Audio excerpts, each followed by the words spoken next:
This is the Marketing Podcast Network. Stories influence, teach, and inspire us. But what about the storytellers who create them? Uncorking a Story profiles storytellers to uncover how their background and life experiences influence the stories they create. We learn what motivates them, their path to success, and what fuels them to keep creating.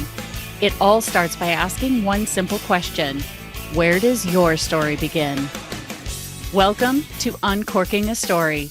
Now here's your host, Mike Carlin.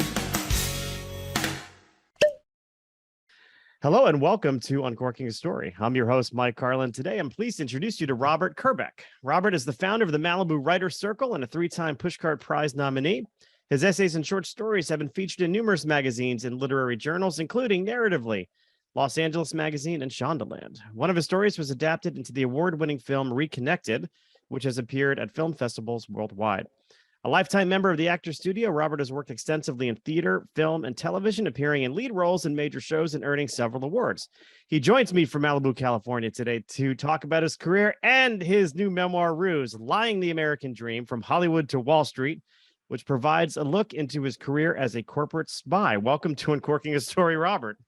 Hey, Mike, nice to meet you. And what a great intro. Thank you. You make me look good. I know. Well, I'd like to say that I made that all up, but I didn't, because it was provided to me by by your publicist. But Robert, I'm going to ask you the question I ask everybody as we begin these conversations, which is, where does your story as an author begin? I think my story begins in college. My freshman year, I went to the school Drexel, which is in Philadelphia. Back in the day when I went there, it was really an engineering school and a business school.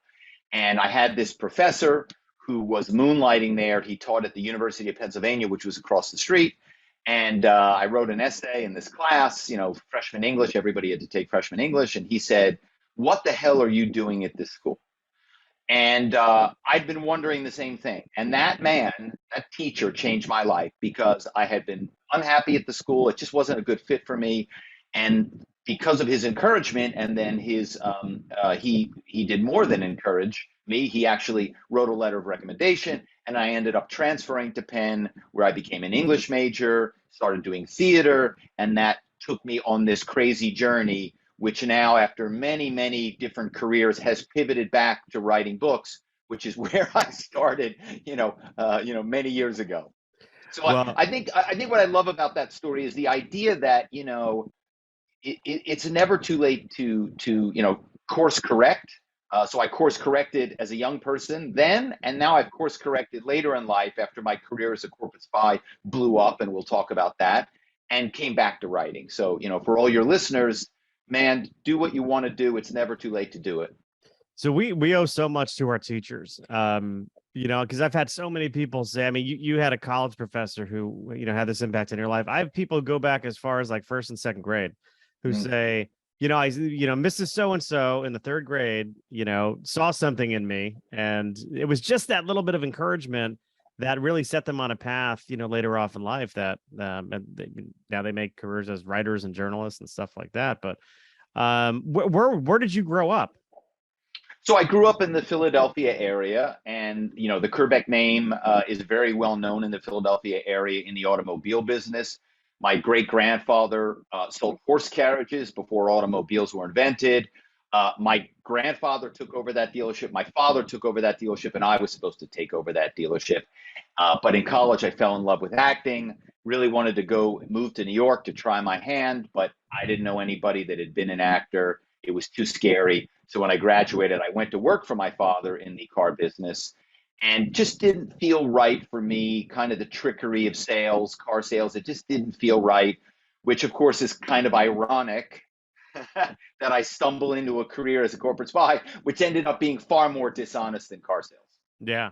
I mean, I bought one or two used cars in my life, so we could question that. But but before getting into the corporate spy gig, how are you making a living? I think that was the thing. I was just selling cars at my dad's dealership, and then when I left to go into theater, your listeners know, making money in any art form is difficult. I'm sure making money in podcasting is difficult, right? So I'm laughing because I'm still trying to figure out if it's possible. Right, exactly. We do these things that we love, but they're not usually going to support us. So when I moved to New York, I needed a survival job. I was broke, and I didn't have the patience to be a waiter. I wasn't a late night kind of guy. I only knew one person in New York City, and he had this strange job, which he was very mysterious about. And I said to him, dude, come on, help me out. I'm broke. I need a job. What's this job, that you can't talk about? And he eventually got me an interview with this woman who ran this firm. And I went to interview. She lived on the Upper East Side. And again, your listeners may know the Upper East Side is the ritziest area of Manhattan, the wealthiest area of Manhattan. I was living in Hell's Kitchen in a cave with two other guys. I go to this doorman building, take the elevator up to the penthouse. This woman opens the door. I seem to remember she had a martini and a cigarette, but that might just be the writer in me imagining things a little bit more dramatically. But she invited me in, and one thing for sure, it was the nicest apartment I'd ever been into. It was pristine, gorgeous, and so I knew whatever she was doing, it was lucrative. And she interviews me. She doesn't ask me a thing about my skills. She doesn't ask to see my resume. She sends me on my way.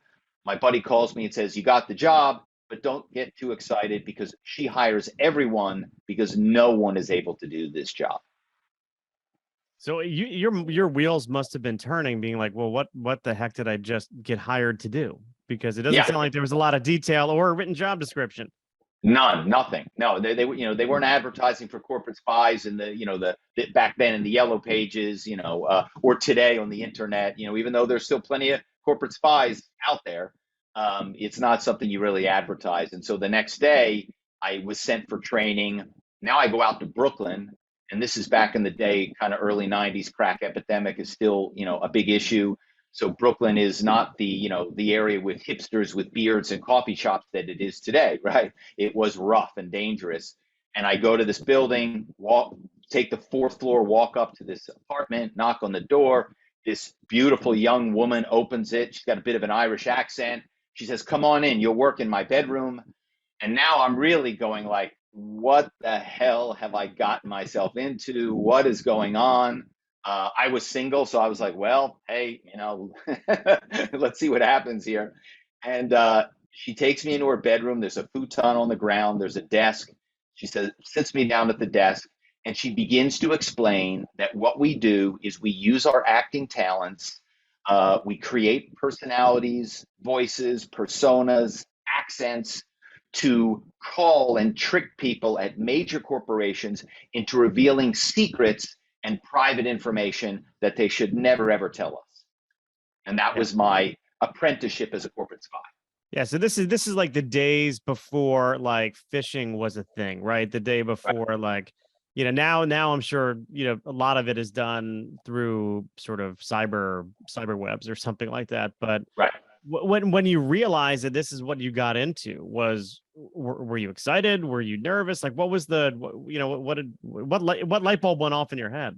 Yeah, I was, of course, kind of very confused and dumbfounded, and I was also concerned about whether it was legal.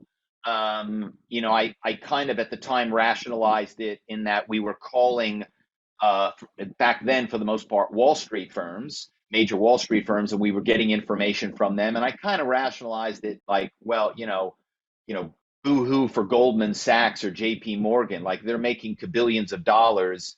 What does it matter if I get a little information from one of these firms and it's getting sold to another firm?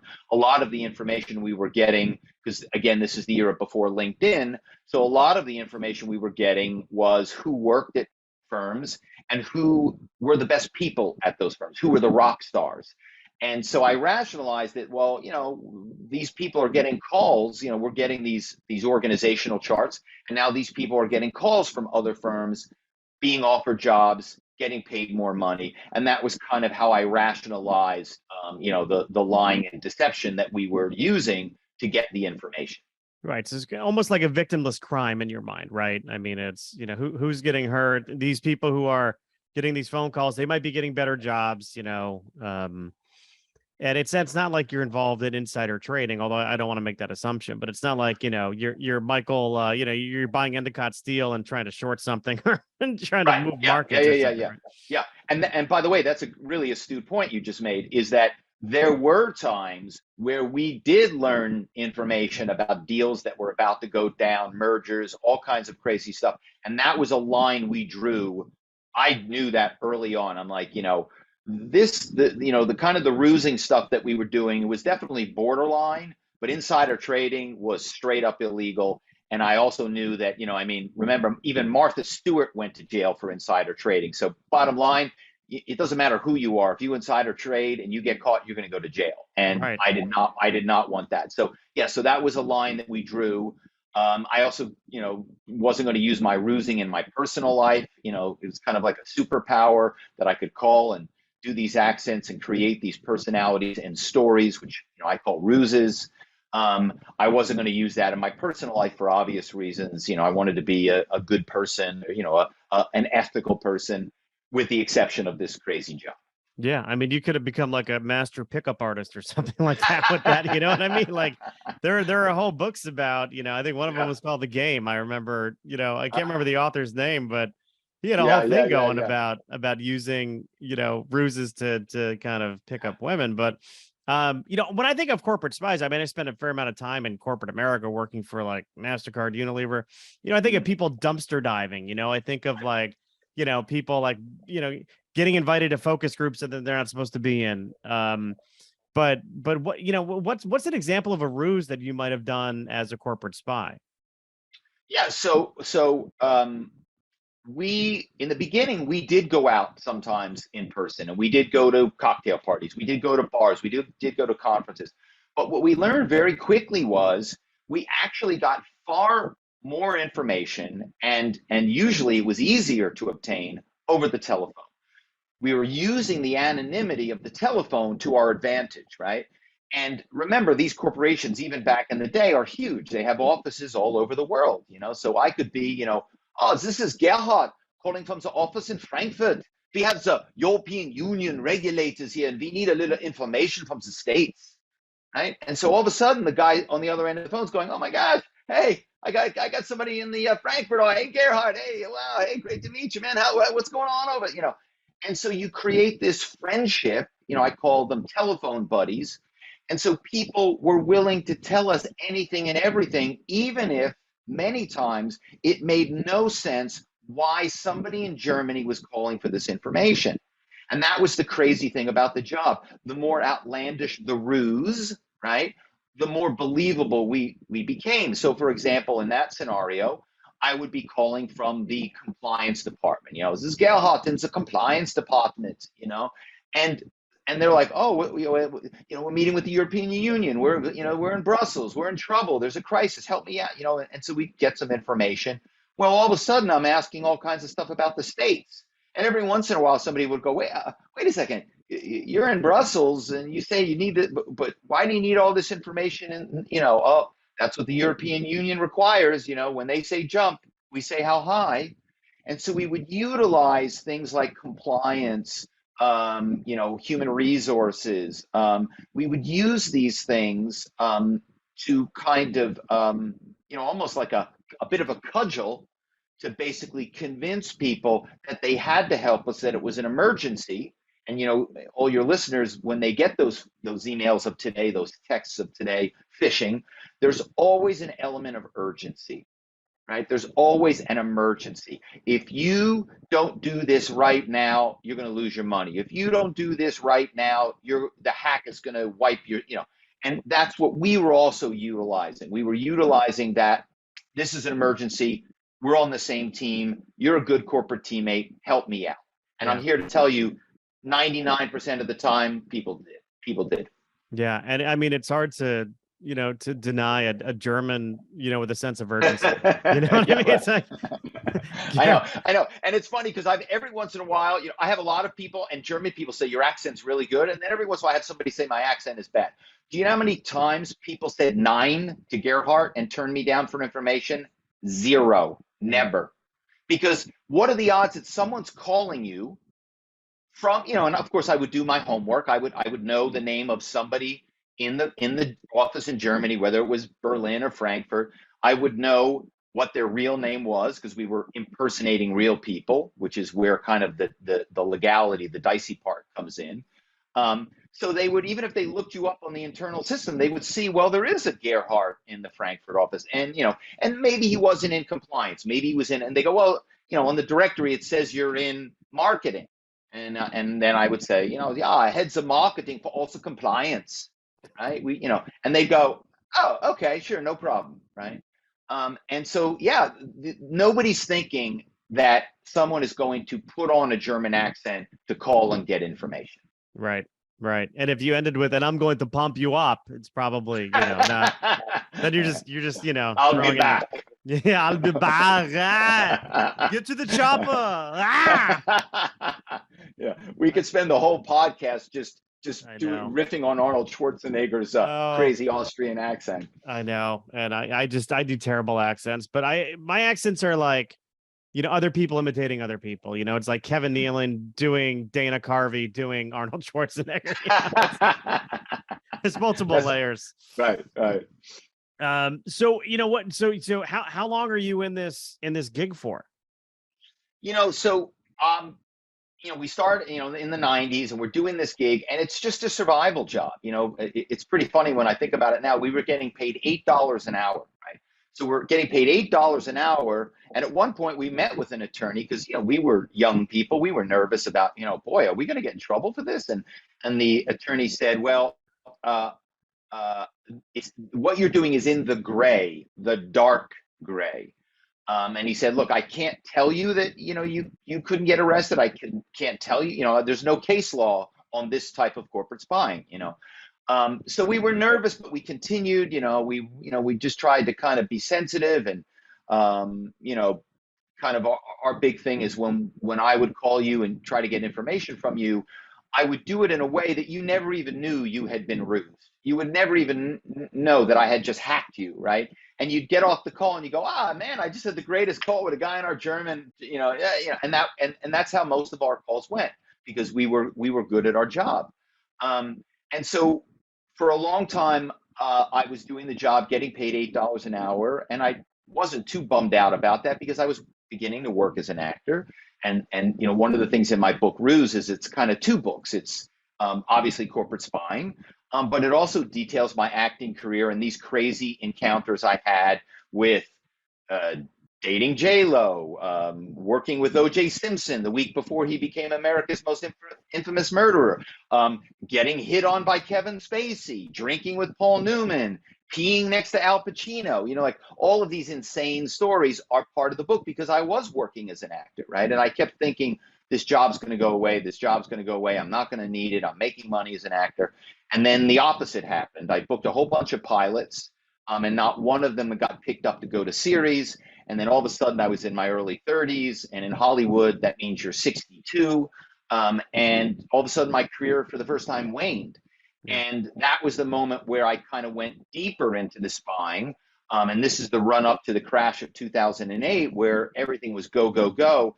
And our information was never more valuable. And my income went from getting $8 an hour to, in the years before the crash, I was making over $2 million a year. Holy shit. Yeah.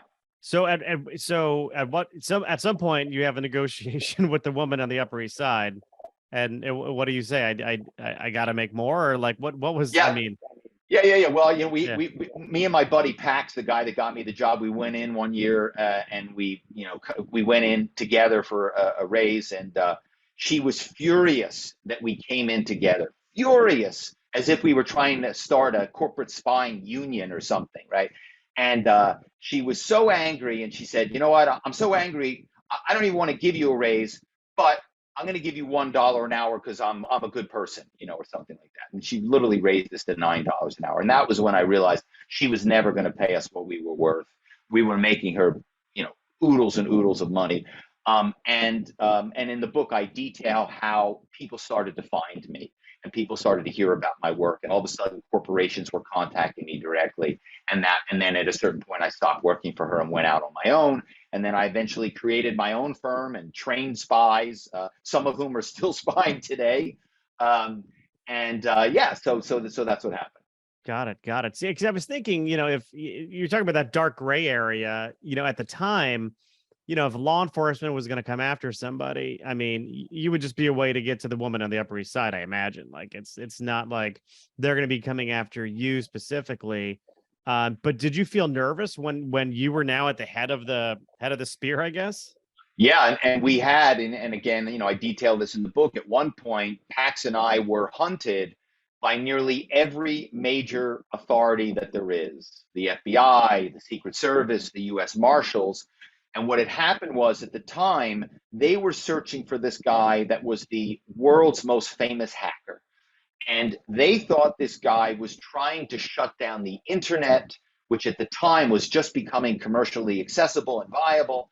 And somehow they stumbled on our path because we were calling in and getting information on telephone companies.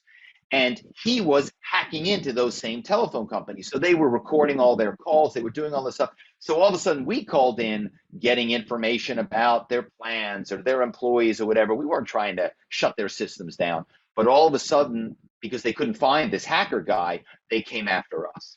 And that was the moment where it got really real very, very quickly, where all of a sudden we were like, oh my God, have we completely misjudged? I mean, like I said, we knew it was in the gray, but when the U.S. Marshals and the Secret Service are knocking at your door and leaving messages to come outside, it was pretty frightening. Yeah, it was pretty frightening.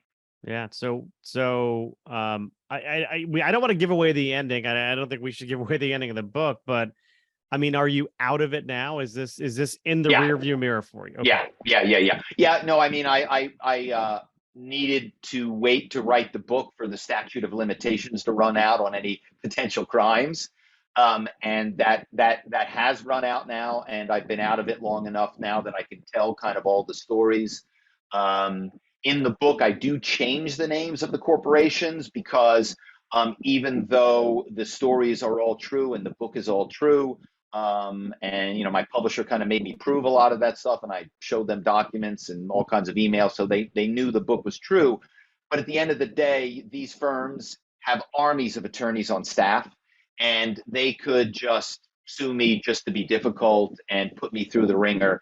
And I just didn't want to, basically, go broke trying to prove that the book that I wrote was accurate. And then by the time they were like, okay, well, maybe it is, I just spent, $250,000 in legal fees. Yeah. Yeah. I always like to say, these big corporations have a lot more money than, than most people do. And they, if they want something, they'll try and get it. But what about the statute of limitations on dating J-Lo? Are those up? Well, was she still a fly girl at the time you were dating her? She was. Yeah, exactly. That's how long ago it was. And yeah. I'm here to tell you, I can tell you some stories about celebrities that were awful and terrible. J-Lo was not one of them. She was beautiful. I mean, gorgeous. But more than beautiful and gorgeous, she was radiant. And, looking back on it now, it's pretty easy to see why she became such a huge star, not only in acting, but in singing and dancing too, right? So she was super nice, super kind. We went on a blind date to a Dodgers game. Momentarily, I thought that she was into me, but she was really just into baseball. Which of course later became quite ironic when she dated, A-Rod for all those years. Yeah. She, like I said, I thought she was into me. It was just baseball. Yeah. And I have to, only because you brought it up. I mean, I'll admit it. I do suffer from stage fright sometimes at the urinal. What's it like peeing next to Al Pacino? Oh my God. Well, the funny thing is I was about to go on stage. So I'm in the theater, I'm performing lead in a 2-character play. I'm super nervous. I think it was opening night. I'm super nervous. I run downstairs. It was a small theater, so the bathrooms were used by the actors and by the audience. And of course, the play's about to start. I tell the stage manager, hold the curtain. play's about to start. So everybody's in their seats. So I run down the stairs. There's nobody in the lobby. I run in the urinal. I go into the urinal. And in the urinal next to me is Al Pacino, which not only means that I got a P next to The Godfather, but it also means he's come to see the play that I'm in. Yeah. And that freaked me out. Clearly, I had, urinal stage fright. I was unable to pee. Ran back, did the whole play, having to pee, So, yeah, that was a pretty funny moment. Right. He's like, "You're out of order. You're out of order." Oh boy. So, thinking about your career after the spy gig, right? What do you look back on and say, "Gosh, I'm so glad I did X," or I really wish I could do Y? Like what, when you look back on everything, are there regrets?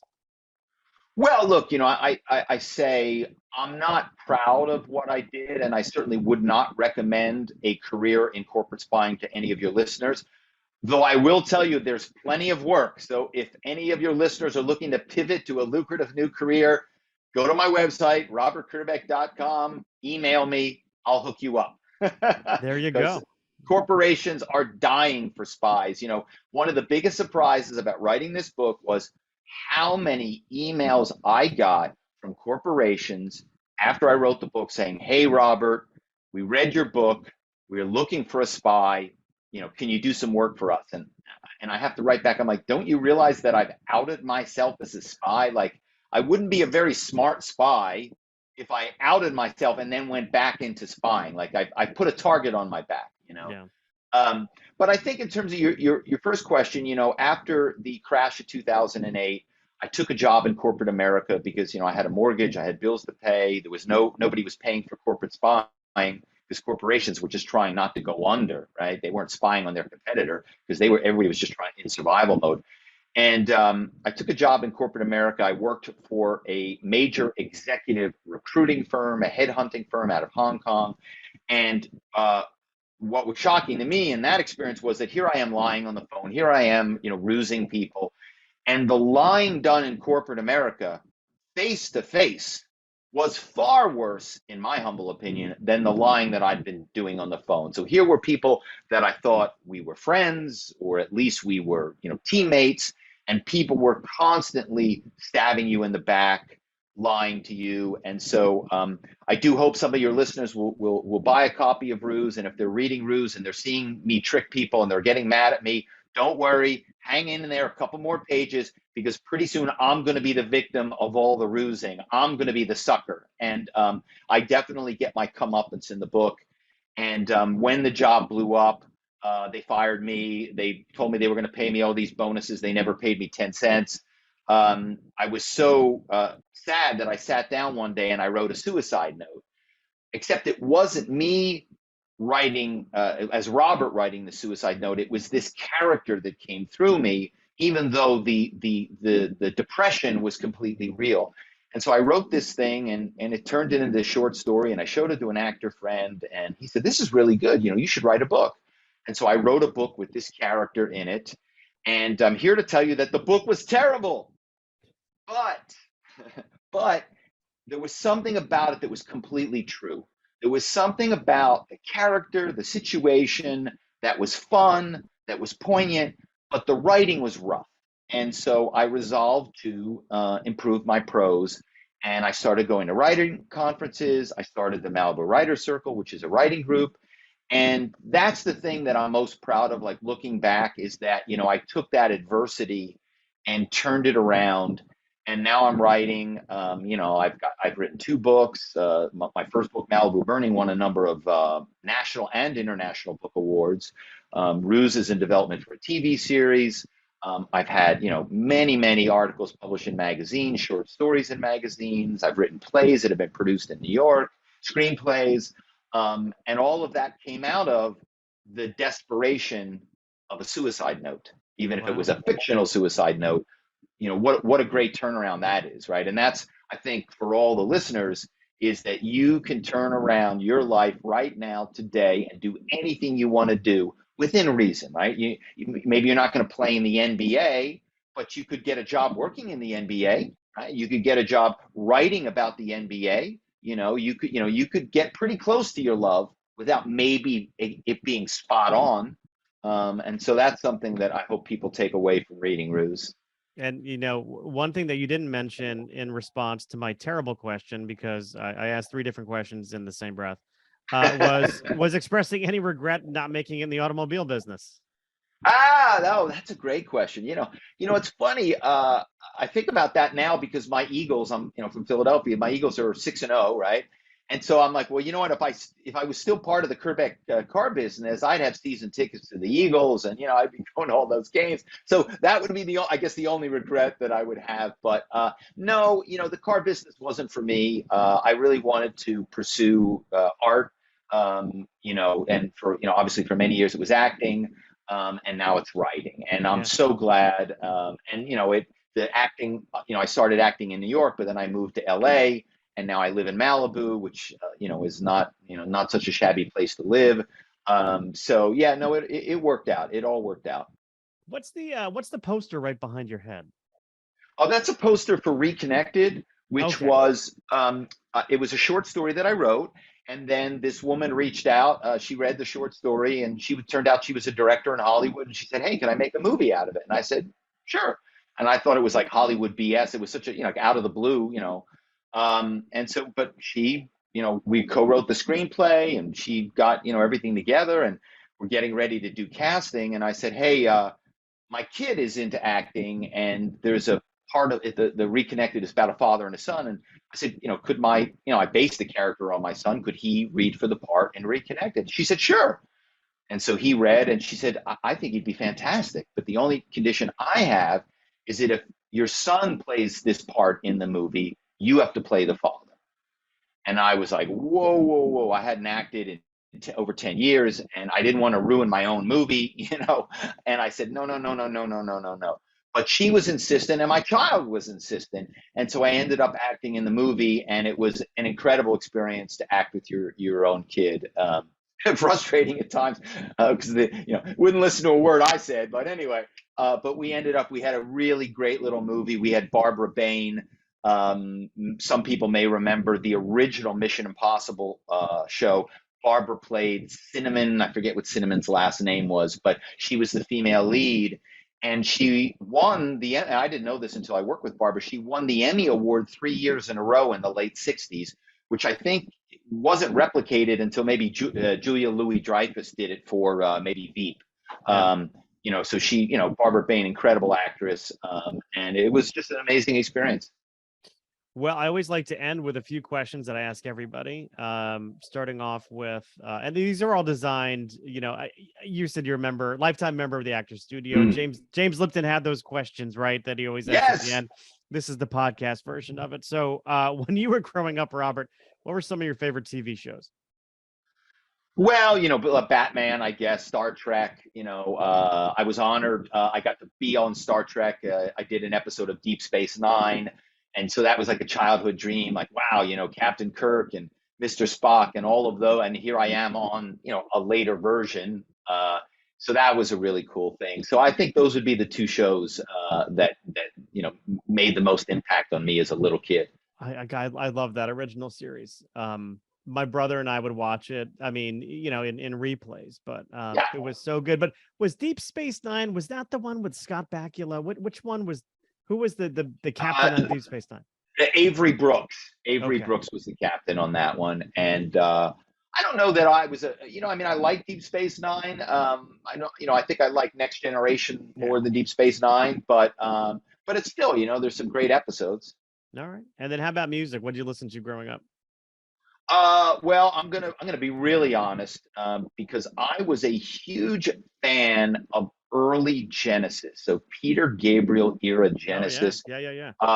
And I still go back to that music. I listen to that music. I'm a huge fan of Peter Gabriel.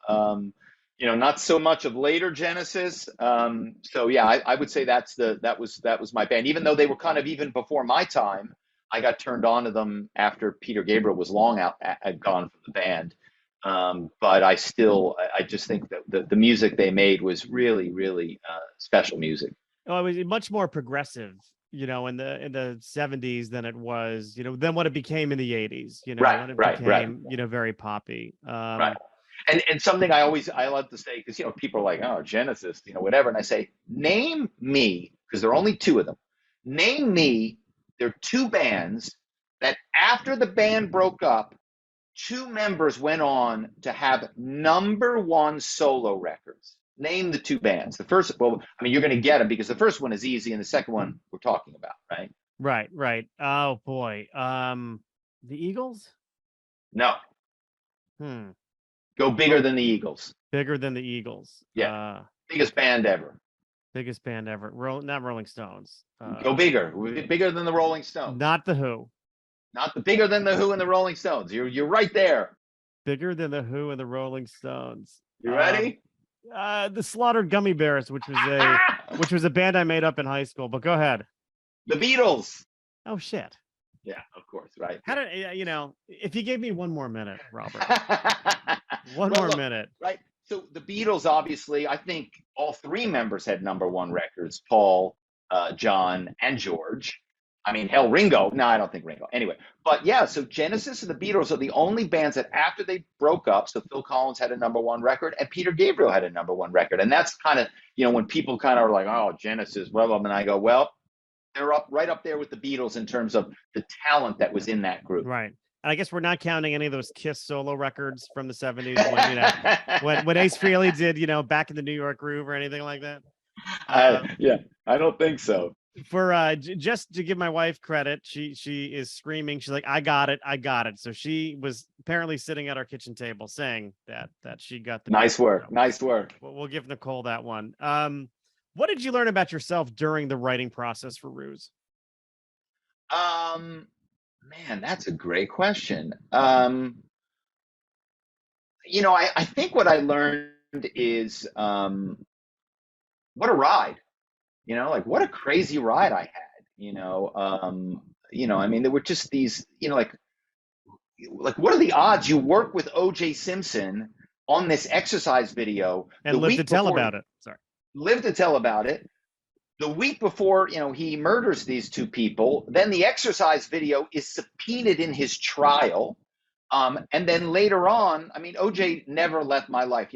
Like 5 years ago, they did a series on FX and they recreated the exercise video in the TV series, which means an actor was hired to play me in the exercise video. Now, wait a minute, because we didn't get into how you worked with O.J. Simpson. Yeah. What was it wasn't like sweating to the oldies, right? Or bleeding to the oldies in O.J.'s case. Yeah, it was, my manager called me up one day and he said, hey, they're doing this video. Do you want to be in this video? And I said, his name was Bob. I said, Bob, no. I said, I cannot dance. I'm the worst dancer. He's like, no, it's not like a video dancing video. It's an exercise video. I'm like, I don't think so. He goes, come on, it's for O.J. Simpson. I said, O.J. Simpson? Oh, I'm in. And so I show up to do this. And, he said, you're going to just do push-ups and calisthenics. It's an exercise video for guys. And I show up first day and there's a dance floor and there's this guy who's referred to as the choreographer. And sure enough, and there are a couple of women there, and the choreographer says, "Okay, we're going to do this." And everybody gets it on the first take. And I'm so bad, the guy comes over, and I mean, he's guaranteed firing me. He's like, "What the hell? Like, how did you even get hired?" And OJ says, "Hey, no. Rob's making me look good. Rob stays." And so because OJ didn't, it's like I was so bad, I was making OJ look good, right? And so somehow that bonded us, and I became his best friend on the set. And, there are all these stories in the book about that time with OJ and the things that I witnessed, which are like, you can't make this stuff up, what I saw him do. Yeah. And then, of course, a week later, whatever it was, 10 days later, he's driving down the 405 and anyway, so I think that's what I got out of writing the book, was looking back on all of these crazy experiences. And, even though I didn't make it as an actor per se, I mean, I have a pension from the Screen Actors Guild. That's pretty cool. I mean, that'd be like saying you have a pension from Major League Baseball. Like, I was in the majors, that's for sure, and maybe I was the 24th or 25th guy on the team, but that's still a pretty good baseball player. Yeah. So, but I think that's the thing that I hope people get out of the book is I wrote it during COVID.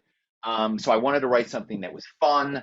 A lot of people say it reads like a spy novel, and I really wanted that. I wanted it to be a page turner. I wanted it to be something that people laughed at too. Had some, there's some, like I said, the stuff with OJ, some of it is disturbing, but some of it's also pretty funny. Yeah. I mean, what was it like seeing him run through those airports? Ah, That Go ahead. Yeah. He's pretty fast, that dude. And that was the thing that they subpoenaed the thing because in his trial, because he was claiming he was so infirm that there was no way he could have murdered one person, let alone two people. And, I'm here to tell you, I was in the best shape of my life. I was 6'1", 190 pounds of muscle. And OJ, standing next to him, I was like a twig next to an oak. I mean, he could have freaking murdered me in a heartbeat. So that was kind of fascinating how that video became such a big part of his trial. Right. Well, you mentioned kind of writing this book during the pandemic. Obviously, it's a very personal book. It's very revealing. Was it in any way therapeutic for you to write this book? Yeah, I think so. My father's a big part of the book. He's kind of the heart of the book because, here I am, I leave the car business because I'm like, I don't like this dishonesty. And then, when I tell him that I'm a corporate spy, he was, obviously not very happy about it and very concerned and very worried. And, so he's kind of the heart of the book.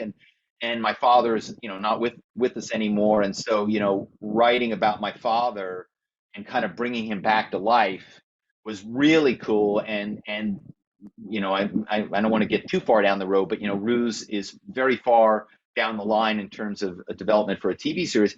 And my father, who's a big part of the book, but in the TV series, he's one of the leads, which is really cool because it's like my father is, he's like gonna, be like, and I'm gonna, make sure they hire an actor that resembles my father. And so that's kind of something that really has meant a lot to me. All right. I got two more questions, then I'm gonna let you go.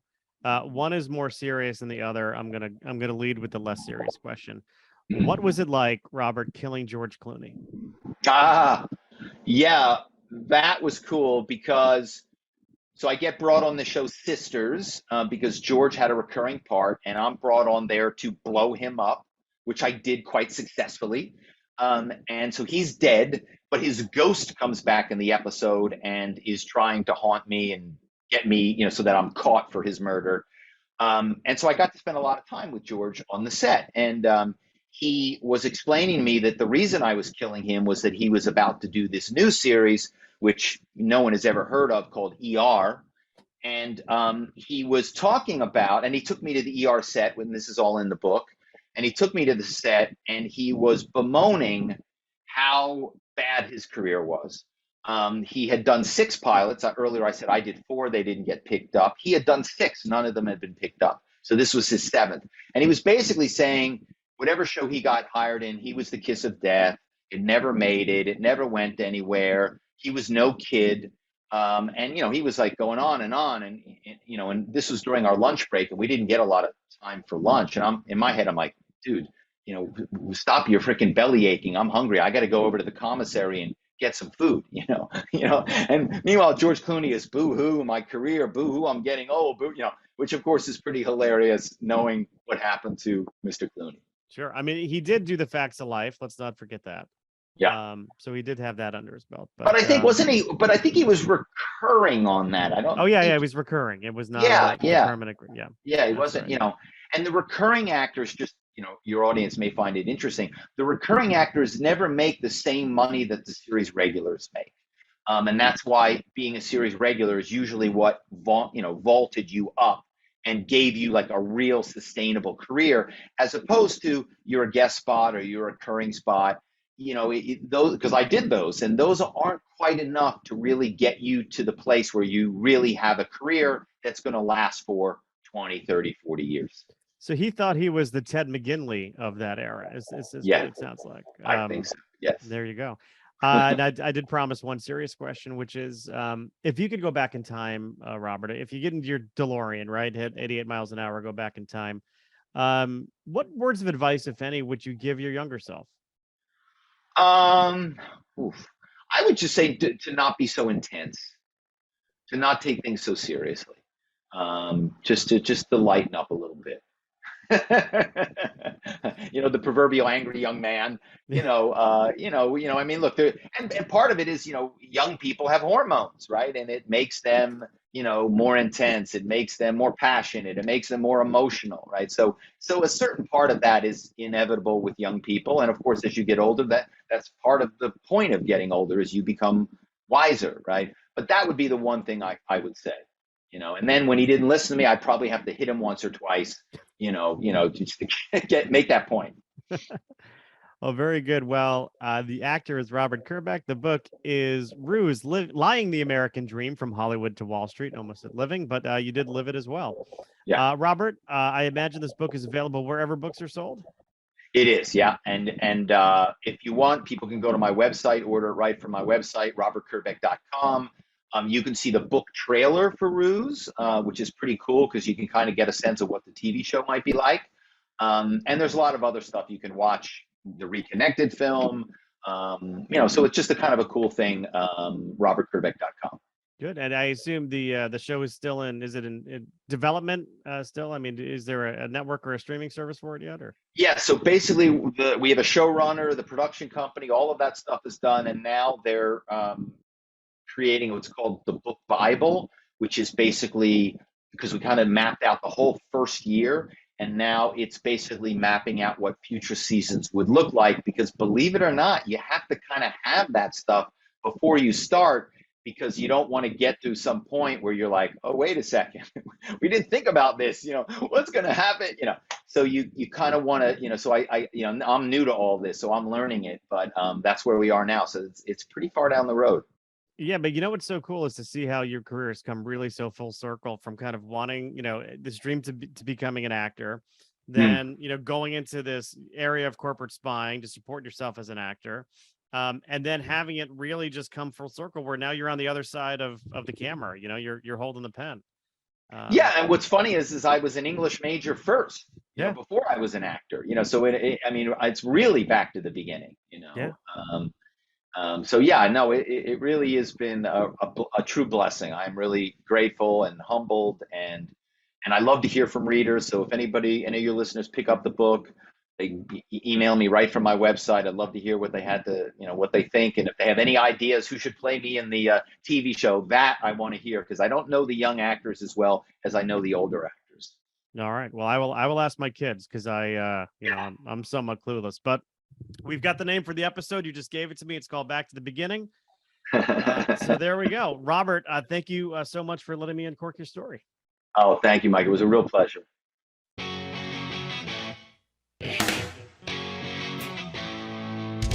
Thanks for listening to Uncorking a Story.